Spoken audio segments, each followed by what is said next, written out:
Sameer from HST class 678 and welcome to all of the session.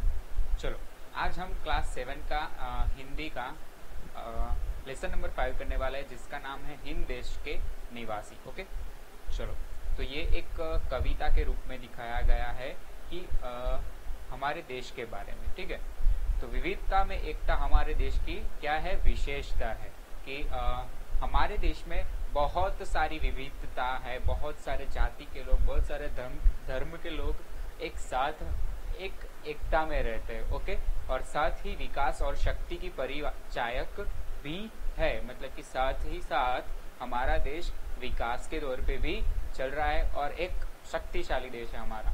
और मानवीय एवं प्राकृतिक विविधताएं होने पर भी उसमें अभिन्न एक सूत्रता है।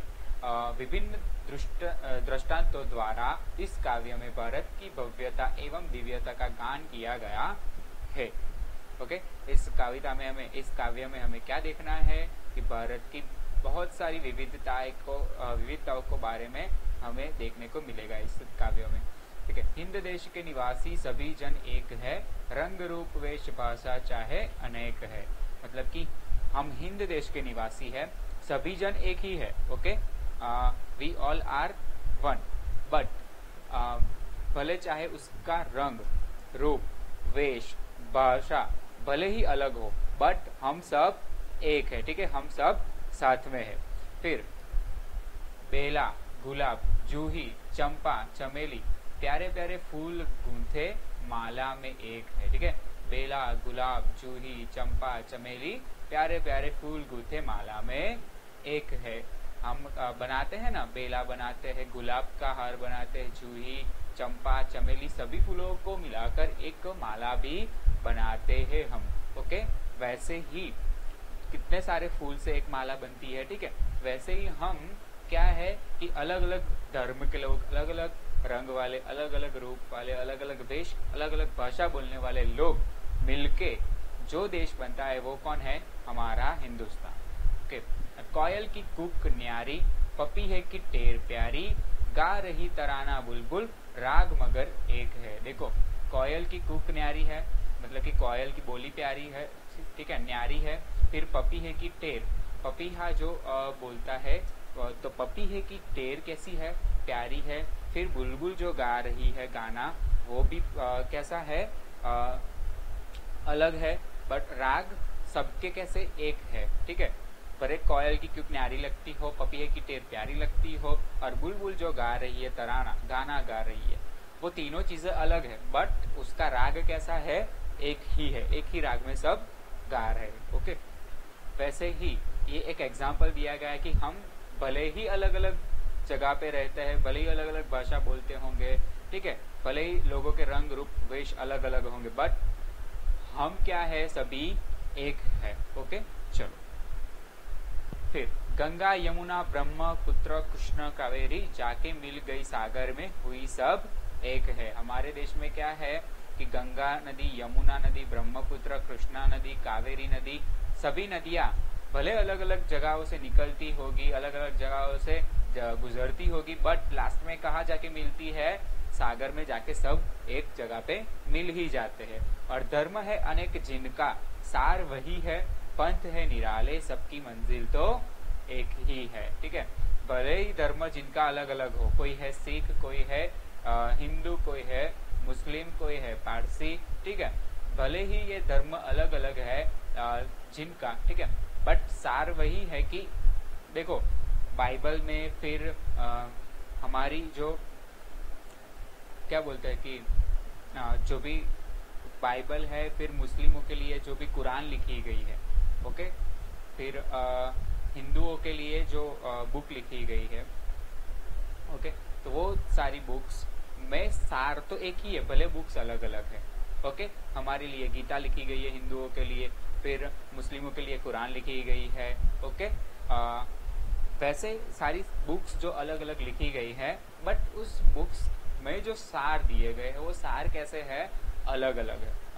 सार कैसे है, एक है। बुक भले अलग अलग है, बट उनमें जो सार दिया गया है, उनमें जो कहना चाहते हैं वो सारी चीजें कैसी है, अलग अलग नहीं है, एक ही है। ओके, चलो हमारे लिए जो बुक लिखी गई है, फिर मुस्लिम के लिए जो बुक लिखी गई है, फिर क्रिश्चियन के लिए जो बुक लिखी गई है, इन सभी बुक्स में जो कॉन्सेप्ट है कि जो सार है वो सार एक ही कहता है। ओके, चलो, भले ही बुक सबके लिए अलग अलग बनाई गई, अलग अलग धर्मों के लिए अलग अलग बुक्स है, बट जो भी उसमें कंटेंट है कि जो भी कहना चाहता है भगवान, जो भी कहना चाहते हैं वो सब एक ही है। ओके, और सबकी मंजिल भी कैसी है, एक है। ऐसा है हमारा हिंदुस्तान।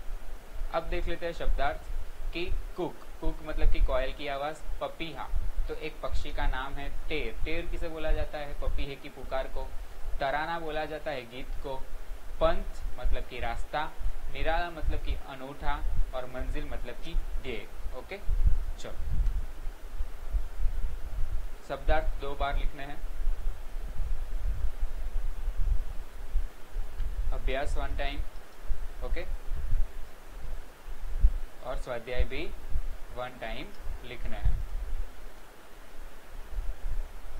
चलो, अब नेक्स्ट लेसन पे जाते हैं।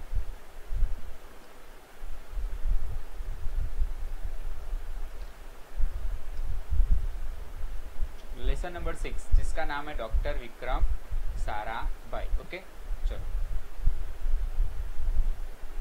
हमारे जीवन को सुविधापूर्ण बनाने में वैज्ञानिकों का प्रमुख योगदान रहा है। देखो, आज अभी वैज्ञानिक नहीं होते तो कितनी सारी तकलीफें हमें झेलनी पड़ती। ठीक है, हम वैज्ञानिक नहीं होते, मतलब कि साइंटिस्ट नहीं होते, तो आज हमें कितनी सारी परेशानियों का सामना करना पड़ता। तो वैज्ञानिकों का हमारे जीवन में बहुत सारा महत्वपूर्ण दिखाया गया है। ठीक है, प्रस्तुत इकाई हमें विक्रम साराभाई जैसे अद्भुत व्यक्तित्व से परिचित कराती है, जिन्होंने विज्ञान, प्रौद्योगिकी, शिक्षा, उद्योग, वाणिज्य, व्यवसाय, प्रबंध आदि अनेक क्षेत्रों में देश के प्रगति के लिए उल्लेखनीय कार्य किया है। ठीक है, देखो, अभी ये विक्रम साराभाई है ना, वो भी एक साइंटिस्ट थे। उन्होंने प्रौद्योगिकी, साइंटिस्ट में, फिर शिक्षा, एजुकेशन में, उद्योग में मतलब इंडस्ट्री में, वाणिज्य में, इकोनॉमी में, व्यवसाय में, ठीक है, बिजनेस में, प्रबंध आदि अनेक क्षेत्रों में देश की प्रगति के लिए उल्लेखनीय कार्य किया है। बहुत अच्छे अच्छे काम विक्रम साराभाई ने किए हैं। और उनके जीवन की घटनाओं से प्रेरित होकर अवलोकन, परीक्षण व परिश्रम से वैज्ञानिक दृष्टिकोण विकसित कर हम भी महान वैज्ञानिक बन सकते हैं और मानव जाति की अनुपम सेवा कर सकते हैं। यहाँ पर क्या बोला गया है कि अगर हम भी इनसे इंस्पायर होके क्या बन सकते हैं, वैज्ञानिक की दृष्टि से देखने जाए तो हम साइंटिस्ट बन सकते हैं। ओके, चलो, तो इनका एक इंसिडेंस दिया गया है, इनके बारे में कुछ बताया गया है यहाँ पर, तो वो देख लेते हैं कि क्या बताया गया है।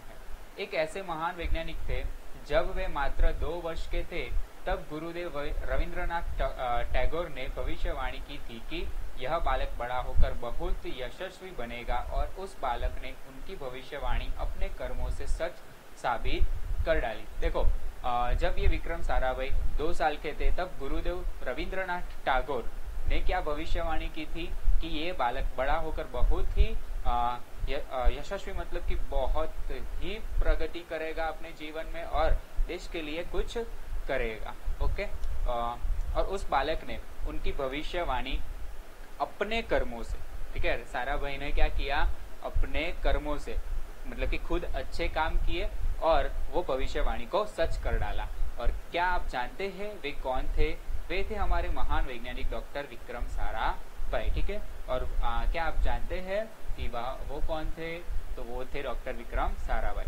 डॉक्टर विक्रम साराभाई का जन्म 12 अगस्त सन 1912 को अहमदाबाद में हुआ था। कहाँ पे हुआ था? अहमदाबाद में। और उनका परिवार एक प्रतिष्ठित उद्योगपति परिवार था। ठीक है, उनका परिवार जो था वो प्रतिष्ठित उद्योगपति था, मतलब कि इंडस्ट्रियल में उनकी फैमिली रहती थी। ओके, मतलब कि रहती थी, उसका मीनिंग क्या है कि उनके पास बहुत सारे ऐसे बिजनेस थे, इंडस्ट्रीज चलाते थे वो लोग, उनका परिवार।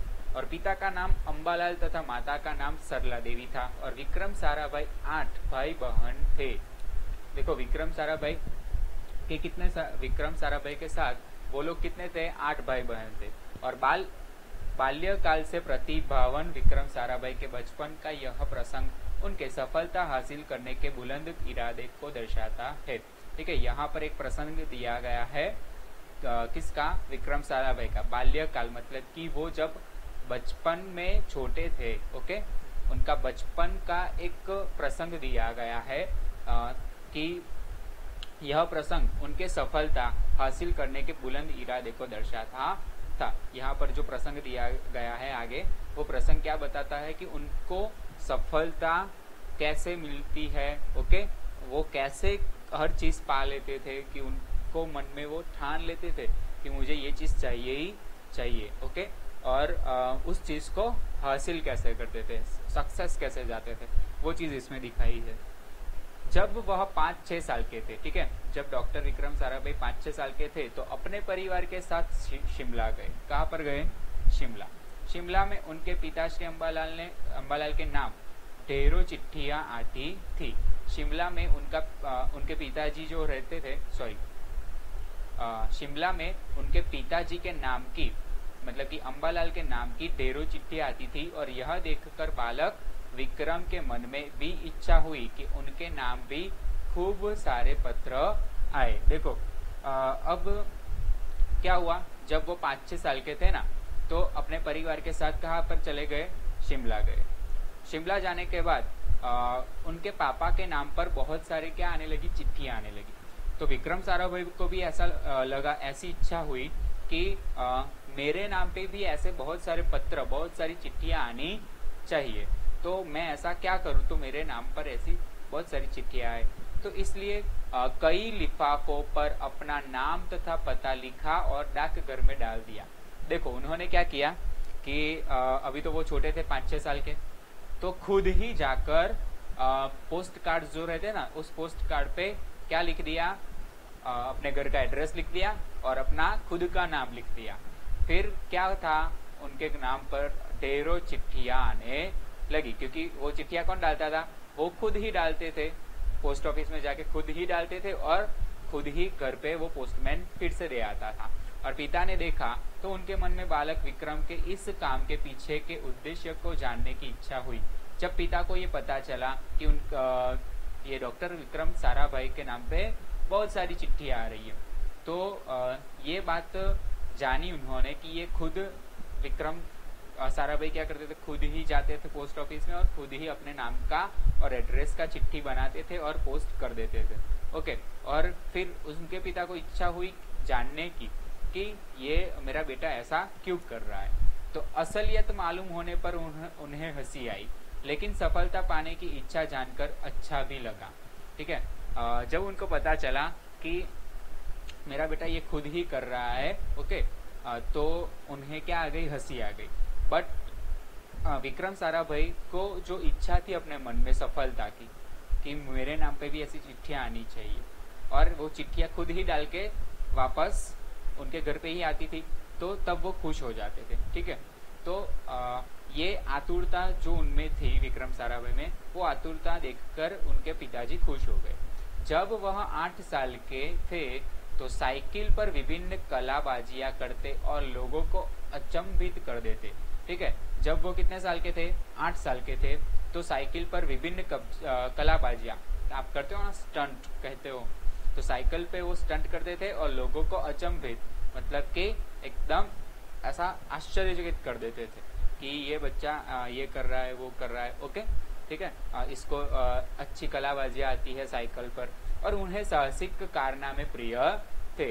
उनको एडवेंचर करना बहुत ही पसंद था और गणित तथा भौतिकी के प्रति उनकी गहरी दिलचस्पी थी, मतलब कि मैथ्स और फिजिक्स पढ़ने में उनको बहुत ही गहरी दिलचस्पी थी और इंटरेस्ट था उनको। उन्होंने मैट्रिक की परीक्षा, मैट्रिक दैट मीन्स के 10th स्टैंडर्ड बोला जाता है, कि उन्होंने मैट्रिक की परीक्षा सन 1934 में पास की और सन 1934-37 में गुजरात कॉलेज अहमदाबाद से इंटर की पढ़ाई की और सन 1937 में इंग्लैंड चले गए और सन 1940 में कैम्ब्रिज से गणित व भौतिकी में BSc की परीक्षा में सफलता प्राप्त की। देखो सबसे पहले क्या किया उन्होंने, 1934 में मैट्रिक पास किया, सन 1934-37 में गुजरात कॉलेज में पढ़े, ठीक है। फिर अहमदाबाद से क्या किया, इंटर्नशिप किया, इंटर्नशिप की पढ़ाई की। फिर सन 1937 में इंग्लैंड चले गए। फिर सन 1940 में कैम्ब्रिज से एक कैम्ब्रिज यूनिवर्सिटी है, कैम्ब्रिज से क्या हुआ, गणित व भौतिकी में मैथ्स प्लस फिजिक्स में बीएससी मतलब कि बैचलर ऑफ साइंस किया, की एग्जाम दी और उसमें पास हुए। और तत्पश्चात द्वितीय विश्व युद्ध के शुरू होते ही विक्रम साराभाई भारत लौट आए। और तभी क्या शुरू हुआ, सेकेंड वर्ल्ड वॉर शुरू हुआ, तभी विक्रम साराभाई वापस भारत लौट आए। और भारत में उन्होंने सर सीवी रामन तथा डॉक्टर होमी भाभा का सान्निध्य मिला, ठीक है। और भारत में उनको क्या मिला, सर सीवी रामन तथा डॉक्टर होमी भाभा का सान्निध्य मिला। और वहां राष्ट्रीय स्वतंत्र आंदोलन से बड़े प्रभावित हुए। और सन 1942 में वह मृणालिनी स्वामीनाथन के साथ विवाह सूत्र में बंधे। देखो, भारत में वो जब आए तो सर सीवी रामन और डॉक्टर होमी भाभा के साथ संबंध में आए, कांटेक्ट में आए। और वहाँ राष्ट्रीय स्वतंत्रता आंदोलन चल रहा था, उनको उसमें बड़ा ही क्या था, प्रभावित था, मतलब कि वो अट्रैक्ट थे, किससे, राष्ट्रीय स्वतंत्रता के लिए जो आंदोलन किया जाता था उससे वो अट्रैक्टिव थे। और फिर सन 1942 में उनकी शादी हुई, किसके साथ, मृणालिनी स्वामीनाथन के साथ उनका विवाह मतलब कि शादी हुई। और उन्होंने अंतरिक्ष की गहराइयों से आने वाले रहस्यमय कॉस्मिक किरणों पर अनुसंधान करके कैम्ब्रिज विश्वविद्यालय से सन 1947 में पीएचडी की उपाधि हासिल की। देखो, उन्होंने फिर क्या किया कि अंतरिक्ष मतलब कि स्पेस में से जो भी रहस्यमय कॉस्मिक किरणें, ठीक है, जो भी क्या आते थे, रेडिएशंस होता था, उस रेडिएशन पे उन्होंने क्या किया, एक एक्सपेरिमेंट, एक ऑब्जर्वेशंस किया। और ऑब्जर्वेशंस करने के बाद कुछ एक्सपेरिमेंट किए और वो करने के बाद कैम्ब्रिज विश्वविद्यालय से उनको 1947 में पीएचडी की उपाधि हासिल की, ठीक है। उन्होंने क्या किया, 1947 में पीएचडी कर चुके थे। कौन सी विश्वविद्यालय में, कैम्ब्रिज विश्वविद्यालय में, मतलब कैम्ब्रिज यूनिवर्सिटी से उन्होंने 1947 में पीएचडी कर चुके थे। और ब्रह्मांड तथा सौर मंडल के कई जटिल प्रश्नों का प्रायोगिक हल निकालने का श्रेय डॉक्टर विक्रम साराभाई को प्राप्त है। ओके, डॉक्टर ने मतलब कि डॉक्टर विक्रम साराभाई ने किस पे पीएचडी किया था, कि रहस्यमय कॉस्मिक किरणों पे उन्होंने पीएचडी किया था। तो ब्रह्मांड तथा सौर मंडल, ओके, ब्रह्मांड स्पेस और पूरा जो भी मिल्की वे है, उनमें जो कई जटिल प्रश्न थे, कॉम्प्लेक्स क्वेश्चंस थे, उन कॉम्प्लेक्स क्वेश्चन को एज ए एक्सपेरिमेंट क्या करना, दिखाना, एज ए एक्सपेरिमेंट करके दिखाना इजीली, वो भी, ठीक है, हल निकालना, ओके, कोई भी प्रॉब्लम का, सिचुएशन का क्या निकालना, सॉल्यूशन निकालना, जो भी रहता था, ओके। तो वो सॉल्यूशन किसने निकाल के दिया था, डॉक्टर विक्रम साराभाई ने निकाल के दिया था। इसीलिए उनको अच्छा सा क्या प्राप्त हुआ, श्रेय प्राप्त हुआ, ओके। और यह उन्हीं का सुझाव था कि कॉस्मिक किरणों पर प्रयोग के लिए हिमालय की ऊंची चोटियां सर्वाधिक उपयुक्त व अनुकूल होगी। फिर उन्होंने क्या सुझाव दिया था कि कॉस्मिक किरणों का अगर आपको प्रयोग करना है तो आपको हिमालय की ऊंची चोटियां पर जाकर ये एक्सपेरिमेंट करना चाहिए, क्योंकि वो जगह कैसी है, अनुकूल है। और इसलिए भारत सरकार ने गुलमर्ग में वैज्ञानिक उपकरणों से लैस एक प्रयोगशाला स्थापित की। फिर इसी वजह से डॉक्टर ने जो सुझाव दिया, उस सुझाव से भारत सरकार ने क्या किया, गुलमर्ग में एक वैज्ञानिक उपकरणों से लैस एक प्रयोगशाला की स्थापना की। और डॉक्टर विक्रम साराभाई ने के निजी प्रयासों से सन 1947 में भौतिक अनुसंधान प्रयोगशाला अहमदाबाद में प्रस्थापित हुई। फिर उसके बाद क्या हुआ कि डॉक्टर विक्रम साराभाई के निजी प्रयासों, मतलब कि बहुत सारे प्रयासों के बाद 1947 में भौतिक अनुसंधान मतलब कि फिजिक्स के लिए एक प्रयोगशाला, एक एक्सपेरिमेंट करने की जगह, जिसे प्रयोगशाला बोलते हैं हम, ओके, लैब बोलते हैं। तो एक फिजिक्स लैब का क्या किया गया, स्थापना किया गया, कहाँ पे, अहमदाबाद में, और जिससे वह आजन्म संबंध रहे। ठीक है। और उन वहाँ पर क्या रहते थे वो पूरे टाइम, जब तक वो जिंदा थे तब तक वहाँ पर कांटेक्ट में रहे। और साथ ही उन्होंने देश में वस्त्र उद्योग की तकनीकी समस्याओं के हल निकालने के उद्देश्य से अहमदाबाद में ही टेक्सटाइल इंडस्ट्रीज रिसर्च एसोसिएशन की आधारशिला रखी। देखो, साथ ही उन्होंने क्या किया कि देश में जो भी वस्त्र उद्योग की तकनीकी समस्याओं, ठीक है, मतलब कि जो भी कापड़ रहता था ना, कापड़ बनाने का जो भी काम रहता था, ओके, क्लोथ फाइबर्स, फाइबर नहीं, फैब्रिक्स बनाने का जो भी धंधा रहता था, उस बिजनेस में जो भी प्रॉब्लम्स आती थी, मशीनरी में जो भी प्रॉब्लम्स आती थी, तो उन सारे प्रॉब्लम्स का हल करने के लिए उन्होंने हम अहमदाबाद में क्या किया कि टेक्सटाइल इंडस्ट्री रिसर्च एसोसिएशन, मतलब कि जो भी कपड़ा बनाने की इंडस्ट्रीज है, उन इंडस्ट्री में जो भी प्रॉब्लम्स क्रिएट होते थे उनके ऊपर थोड़ा रिसर्च करना, और रिसर्च करके उसका थोड़ा सा क्या निकालना, सॉल्यूशन निकालना। वैसे एक एसोसिएशन किसने खड़ा किया? डॉक्टर साराभाई ने अहमदाबाद में उसका स्थापना किया, ठीक है। ऐसा एसोसिएशन बनाया कि जिससे वो सारी प्रॉब्लम्स टल सके और जो सारा काम है टेक्सटाइल इंडस्ट्री का वो अच्छे से चले। और भौतिक अनुसंधान प्रयोगशाला डॉक्टर विक्रम साराभाई परमाणु शक्ति, अंतरिक्ष विकिरण, सूर्य ग्रह, तारा, प्लाज्मा, भौतिकी और खगोल पर वह कार्य करते थे, ठीक है। देखो, भौतिक अनुसंधान प्रयोगशाला मतलब कि फिजिक्स की जो लैब थी उसमें डॉक्टर विक्रम साराभाई क्या करते थे? परमाणु शक्ति, ओके, अंतरिक्ष विकिरण, फिर सूर्य, फिर ग्रह, फिर तारा, फिर प्लाज्मा, वैसी सारी जो फिजिक्स से रिलेटेड चीजें थी उन रिलेटेड चीजों पे कार्य करते थे, ओके। और सन 1961 में वे परमाणु ऊर्जा आयोग के सदस्य बनाए गए और डॉक्टर भाभा की मृत्यु के पश्चात परमाणु ऊर्जा संस्थानों का भार युवा वैज्ञानिक डॉक्टर विक्रम साराभाई के कंधों पर ही आ गया और उन्होंने भारतीय अनुसंधान केंद्र का गठन लिया। देखो, अभी क्या हुआ कि डॉक्टर भाभा की मृत्यु के पश्चात परमाणु ऊर्जा संस्थानों का भार युवा वैज्ञानिक डॉक्टर विक्रम साराभाई के कंधों पर आ गया। जब डॉक्टर भाभा मर गए ना, उसके बाद परमाणु ऊर्जा संस्थानों का जो भी भार था, जो भार का मतलब कि जो भी काम था, जो भी जवाबदारी थी, जो भी उसके काम रहते थे, ओके, वो सारे काम किस पे आ गए? डॉक्टर विक्रम साराभाई पे आ गए और उन्होंने भारतीय अनुसंधान केंद्र का गठन किया और डॉक्टर विक्रम साराभाई उसके पहले अध्यक्ष बने। किसके पहले अध्यक्ष बने?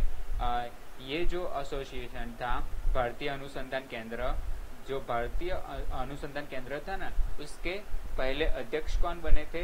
डॉक्टर विक्रम साराभाई। और यह उनकी अगुवाई एवं अथक परिश्रम का परिणाम है कि भारत में दूरसंचार, दूरदर्शन व मौसम विज्ञान के लिए प्रक्षेपित अनेक उपग्रह अंतरिक्ष में सफलतापूर्वक कार्य कर रहे हैं। फिर डॉक्टर विक्रम साराभाई ने क्या किया था कि कुछ सैटेलाइट्स कहाँ पर? अंतरिक्ष मतलब कि मिल्की वे स्पेस में उन्होंने भेजे थे, जिसकी वजह से हमें क्या पता चले? दूरसंचार मतलब कि हम जो फोन पे बात कर रहे हैं वो, फिर दूरदर्शन, टीवी, ओके, टीवी देख रहे हैं हम वो, फिर मौसम विज्ञान मतलब कि हमने देखा था ना वेदर के बारे में पता चलता। तो ये सारी चीजें किसकी वजह से पता चलती थी? तो जो भी सैटेलाइट छोड़ा गया था स्पेस में डॉक्टर विक्रम साराभाई के द्वारा, उसकी वजह से। और ठीक है, और फिर डॉक्टर विक्रम साराभाई ने अपना संपूर्ण जीवन भारत तथा विज्ञान के समग्र विकास के लिए समर्पित कर दिया और भारत के विकास में उत्कृष्ट योगदान के लिए उन्हें कई राष्ट्रीय और अंतर्राष्ट्रीय सम्मान प्राप्त हुए। देखो, डॉक्टर विक्रम साराभाई ने अपना पूरा जीवन किसमें डाल दिया कि भारत तथा विज्ञान के समग्र विकास के लिए समर्पित कर दिया। ओके, चलो, अपना पूरा जीवन भारत की साइंस के पीछे डाल दिया कि भारत को डेवलप कैसे किया जाए, ठीक है, उसके पीछे पूरा अपना जीवन डाल दिया और भारत के विकास में उत्कृष्ट योगदान के लिए उन्हें कई राष्ट्रीय और अंतर्राष्ट्रीय सम्मान प्राप्त हुए। और ऐसे भारत का विकास करने के लिए उन्हें कुछ अंतर्राष्ट्रीय इंटरनेशनल सम्मान प्राप्त हुए थे। और सन 1962 में उन्हें डॉक्टर शांति स्वरूप भटनागर पुरस्कार, सन 1966 में पद्म भूषण तथा सन 1972 में मरणोत्तर पद्म विभूषण जैसे अलंकरणों से नवाजा गया। देखो उनको कितने सारे अवार्ड मिले गए थे कि सबसे पहले 1962 में शांति स्वरूप भटनागर पुरस्कार, 1966 में पद्म भूषण, फिर 1972 में मरणोत्तर पद्म विभूषण और ऐसे अवार्ड्स मिले थे। और निशस्त्रीकरण से संबंधित कई महत्वपूर्ण अंतर्राष्ट्रीय संस्थाओं में भी भारत के प्रतिनिधि रहे थे। ओके। और डॉक्टर विक्रम साराभाई सन 1966 में international council of scientific union के सदस्य रहे। ठीक है, जो भी इंटरनेशनल काउंसिल रहती थी ना, किसकी? साइंटिफिक यूनियन की, मतलब कि उसमें सारे साइंटिस्ट जो बड़े बड़े थे, इंटरनेशनल सारे बड़े बड़े साइंटिस्ट था, उनका एक यूनियन रहता था। ठीक है, वहां पे वो काउंसिल करते थे, एक मीटिंग करते थे और जो भी चर्चा करनी रहती थी वो बड़ी चर्चा करते थे। तो 1966 में उनको वहां का क्या बनाया गया? सदस्य बनाया गया और वो सदस्य बने वहां के। सन 1968 में संयुक्त राष्ट्र संघ में यूनेस्को के विज्ञान विभाग के अध्यक्ष बने। फिर 1968 में यूनेस्को के विज्ञान विभाग के क्या बने? अध्यक्ष बने। ठीक है, और उन्हें इंडियन जियोलॉजिकल यूनियन का प्रमुख बनाया गया। और उन्हें क्या बनाया गया? एक इंडियन जियोलॉजिकल यूनियन का प्रमुख। और डॉक्टर विक्रम साराभाई सन 1970 में वियना शांति अंतरराष्ट्रीय अणु मंच के 14वीं परिषद के प्रमुख बने।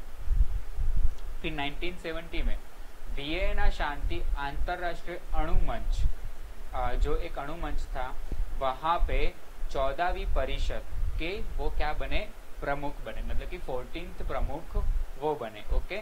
और सन 1971 में संयुक्त राष्ट्र संघ परिषद के उपाध्यक्ष व बाद में विज्ञान विभाग के अध्यक्ष बनाए गए। 1971 में क्या किया गया उनके साथ कि संयुक्त राष्ट्र संघ परिषद था, उनके उपाध्यक्ष बनाए गए। फिर उपाध्यक्ष बनाने के बाद में विज्ञान विभाग के वो क्या बन गए? अध्यक्ष बनाए गए। और वह केवल उच्च कोटि के वैज्ञानिक ही नहीं थे, बल्कि व्यस्तताओं के बावजूद कला, शिक्षा व समाज के लिए पर्याप्त समय निकाल लेते थे। देखो वो एक परफेक्ट साइंटिस्ट तो थे ही थे, बट उनके साथ साथ उनमें कौन सी खूबी थी कि अपने अंदर नई नई कलाओं को जन्म देते थे। ठीक है, नई नई कलाएं सीखते रहते थे, शिक्षा व समाज के लिए पर्याप्त समय निकाल लेते थे। ओके, नया कुछ सीखने के लिए, कुछ सिखाने के लिए पर्याप्त समय जो चाहिए होता है, पर्टिकुलर टाइम, तो वो पर्टिकुलर टाइम अपने बिजी स्केड्यूल में से निकाल लेते थे। और उनके ही प्रयासों से अहमदाबाद में लोक विज्ञान केंद्र एवं नेहरू विकास संस्थान की स्थापना हुई और यहाँ वह जन सामान्य की विज्ञान के प्रति रुचि जागृत करने के लिए कार्य करते रहे। ओके, फिर वो क्या करते रहे कि जन सामान्य की विज्ञान के प्रति रुचि जो भी जागृत करने के लिए कार्य करते रहते थे। मतलब कि लोगों में साइंस के बारे में, मतलब कि एक्चुअल में साइंस है क्या, ठीक है, उसके बारे में जागरूकता लाने लगे कि साइंस में होता क्या है। ठीक है, इन सभी पीछे के जो भी इंसिडेंट होते थे, उन इंसिडेंट्स के पीछे के रीजंस क्या रहते थे, वो सारी चीजों के बारे में बताते थे डॉक्टर विक्रम साराभाई। ओके, वह 31 दिसंबर सन 1917 की काली तारीख थी। ठीक है, देखो 31 दिसंबर सन 1971 की क्या थी? काली तारीख थी। और डॉक्टर विक्रम साराभाई को त्रिवेंद्रम के लॉन्चिंग स्टेशन थुम्बा में कार्य निरीक्षण के लिए भेजा गया था। उस दिन 31 दिसंबर को 1971 में डॉक्टर विक्रम साराभाई को कहाँ पे भेजा गया था? त्रिवेंद्रम के लॉन्चिंग स्टेशन थुम्बा में कार्य निरीक्षण के लिए भेजा गया था। और वहाँ वह एक होटल में ठहरे हुए थे और यही हृदय की गति रुकने से उनकी मृत्यु हो गई। ओके, वहां पर ही उन्हें क्या हो गया कि हार्ट का प्रॉब्लम हुआ और हार्ट के प्रॉब्लम की वजह से उनकी मृत्यु हो गई। और उनके निधन से विज्ञान में नित नए आयामों को जोड़ने वाला एक जीवन चक्र सदा के लिए रुक गया।